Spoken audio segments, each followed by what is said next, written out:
Bonjour à tous, on en sait un peu plus sur la nuit du drame. La piste d'un féminicide suivi d'un suicide se confirme un peu plus de 3 jours après la découverte de 2 sexagénaires tués par balle à Pierre-de-Bresse en Saône-et-Loire.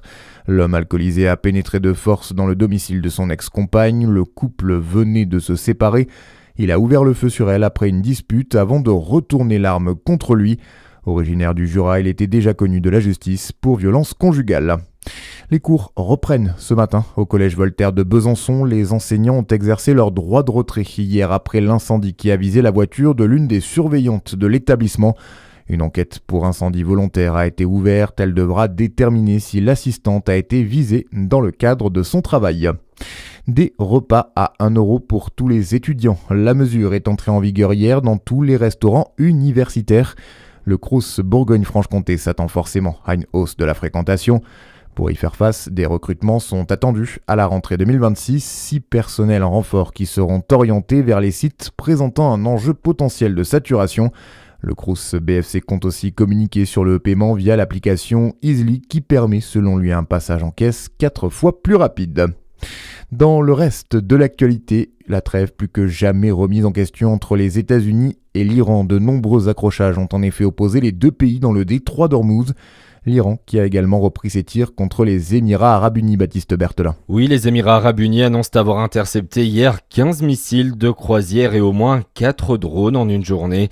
Un site pétrolier accessible sans passer par le détroit d'Ormuz a notamment été ciblé par un drone. 3 personnes ont été blessées selon les autorités locales. Des attaques également à Oman. 2 étrangers ont été blessés dans un immeuble résidentiel de la ville côtière de Bouka, situé sur le détroit.